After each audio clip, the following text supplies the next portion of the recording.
Então vamos lá, pessoal. Continuando nossa aula sobre perspectiva oblíqua.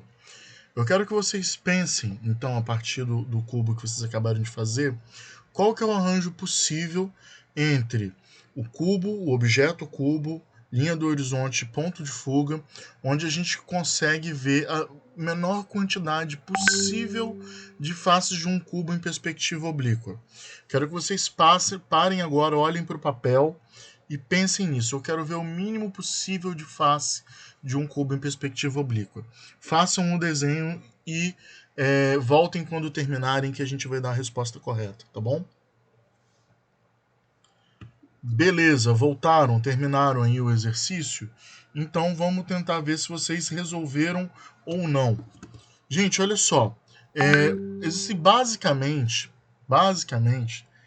três configurações mais comuns na perspectiva oblíqua, tá? Uma na qual o objeto não toca o solo, então a gente vê duas faces laterais e a face de base. Outra em que o observador está muito alto e a gente vê as duas faces laterais e a face superior, né? E a terceira, mais comum, que é quando a linha do horizonte e o ponto de fuga estão atravessando o objeto. E isso faz com que a gente não veja nem a face de base e nem a face superior. Então a resposta correta para o arranjo no qual a gente vê a menor quantidade de faces num cubo em perspectiva oblíqua é esse, no qual a linha do horizonte passa dentro do desenho do cubo. Tá bom, gente? Qual que seria uma quarta conjunção possível, um quarto arranjo possível? Gente, seria quando o observador está muito baixo na altura do chão e aí a aresta principal do cubo ele se inicia literalmente na linha do horizonte, ou seja, o observador está no nível zero. Isso vai fazer com que as linhas de profundidade que saem do eixo principal e vão correr para o ponto de fuga 1 e ponto de fuga 2 corram em linha reta. Então, isso quando o observador está no nível do chão. A outra possibilidade é o contrário. É quando a linha do eixo principal aqui, que é a primeira coisa que a gente desenha, ela termina exatamente, né, na linha do horizonte. Quando ela termina exatamente na linha do horizonte, as linhas de profundidade que vão sair da extremidade desse eixo também vão ser linhas retas. Então é como se o observador tivesse alinhado com o ponto de fuga e a parte mais extrema do objeto, né, em altura. Beleza, gente? Se vocês conseguiram acertar, é um ótimo começo. Se não, se você errou, mas você conseguiu entender essa explicação que a gente deu aqui agora, também está tudo certo. Tá bom, gente? Então vamos lá. Gente, temos aqui um objeto arquitetônico. Não temos uma face paralela. Temos duas faces que estão sofrendo a deformação.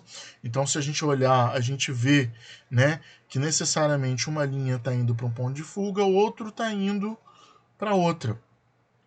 Eu quero começar a passar com vocês aqui o que vai ser feito quando a gente for aplicar a perspectiva oblíqua num objeto arquitetônico, quando a gente for representar.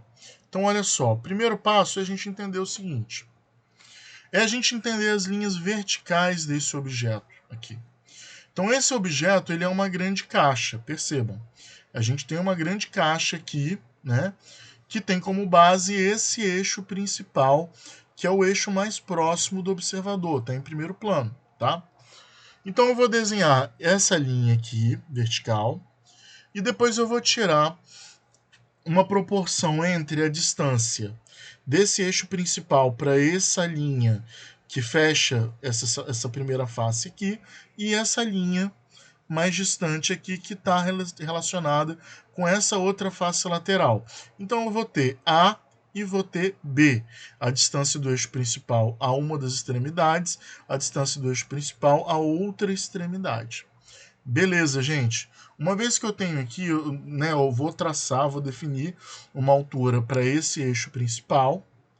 Desse eixo principal, eu vou tirar a proporção da distância que eu tenho para A e da distância que eu tenho para B. Lembra que aqui a gente ainda não definiu a linha completamente não, tá?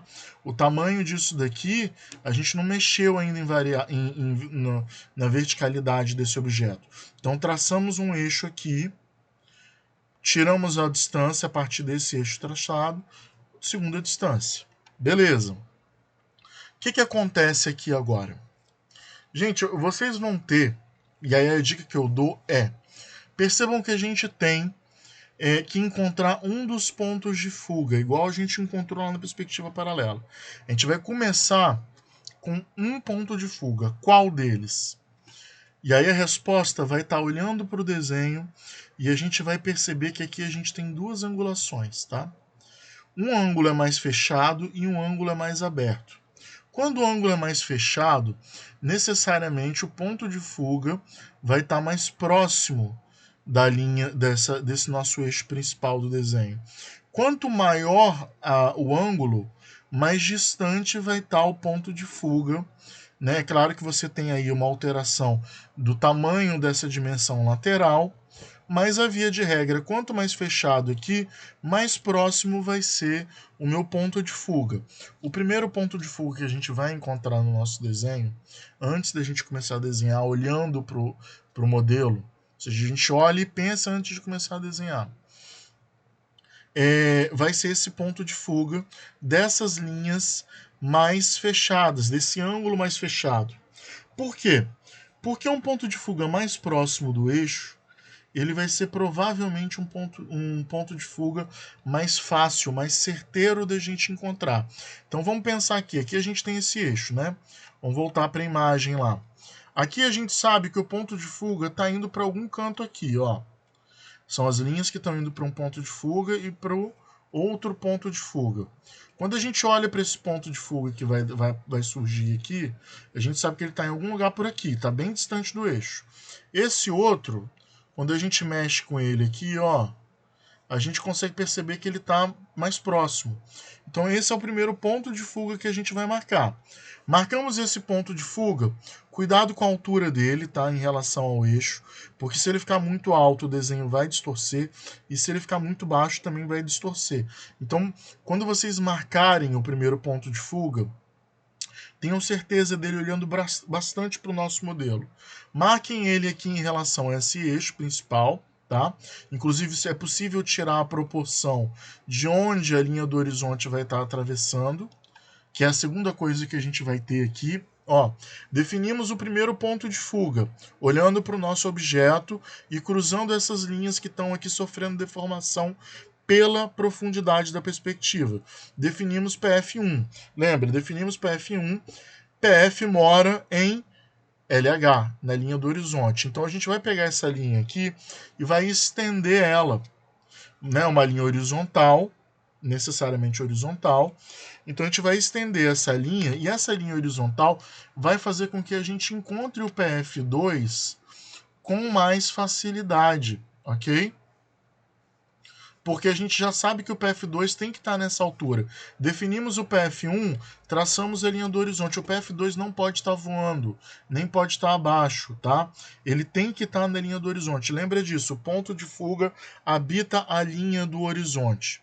Uma vez que eu tracei essas linhas aqui, né, definidas pelo ponto de fuga, saindo do eixo principal, percebam quem que eu tenho aqui agora. Eu vou ter um grande paralelepípedo. Olha, percebam aqui, face lateral mais frontal ao observador, face lateral, né, menos, vamos botar assim, com uma relação de menos frontalidade com o observador. Então temos aqui uma grande caixa, um grande paralelepípedo. Uma vez que eu fiz isso, gente, todas as outras caixas que estão aqui, elas vão ser encontradas através da distância para com esse eixo principal, tá? E a definição do ponto de fuga 1 e 2. Então, por exemplo, eu vou fazer essa caixa aqui de cima. Eu descubro qual que é a distância, né, a partir do meu eixo principal para essa caixa aqui, lembrando que ela está surgindo dessa linha, né? Traço uma linha vertical, uma altura para cima. Se ela estiver na proporção correta, que eu vou descobrir usando a técnica do lápis, então da sua extremidade eu vou para o ponto de fuga 1, descubro essa face lateral da minha caixa, depois eu vou para o ponto de fuga 2, descobrindo essa outra face lateral, que também vai ter uma queda aqui, né? Ou seja, a mesma coisa aqui nessa outra protuberância que a gente tem saindo dessa caixa. E aqui, por final, vamos lembrar que essa caixa principal que a gente encontrou aqui, se eu pego a proporção dessa área aberta que eu tenho aqui, marco ela, vou para o ponto de fuga 1, vou para o ponto de fuga 2. Eu já tenho a parte aberta e eu já tenho a parte fechada, ok? Então, com isso, eu consigo desenhar eu consigo dar o start para a definição desses volumes em perspectiva oblíqua, tá bom, gente? Olha só, terminando de definir, exercício 1 agora para a sala de aula. Vocês vão aplicar essa metodologia aqui nesse objeto, tá bom? Vão definir o eixo principal, vão parar e vão olhar, vão ver qual que é o ângulo maior, o ângulo menor, o ângulo menor. Vai me dar um ponto de fuga mais próximo, né? Em algum lugar por aqui, enquanto esse outro ponto de fuga, ele vai ser definido, né, para um ângulo maior, então ele está mais distante. Começa com daqui, traça a linha do horizonte, define o ponto de fuga de lá, e o resto tudo aqui vai ser traçado observando essas regrinhas simples. Então eu vou dar para vocês 1h20 para fazer esse exercício, tá bom? Exercício 2. Esse exercício 1 é o que vocês vão estar entregando hoje dentro do nosso exercício. O exercício 2, vocês vão começar ele hoje, aproveitar que vocês estão quentes e estão entendendo. Vão começar ele hoje e ele vai ser entregue na semana que vem, ok?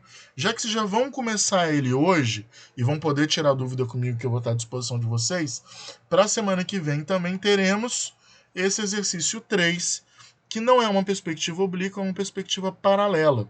E vocês também estarão entregando na semana que vem. Então, lembrando que na nossa prova final pode cair um exercício de oblíqua ou de paralela. Então, vocês têm que saber fazer as duas, ambas, tá bom?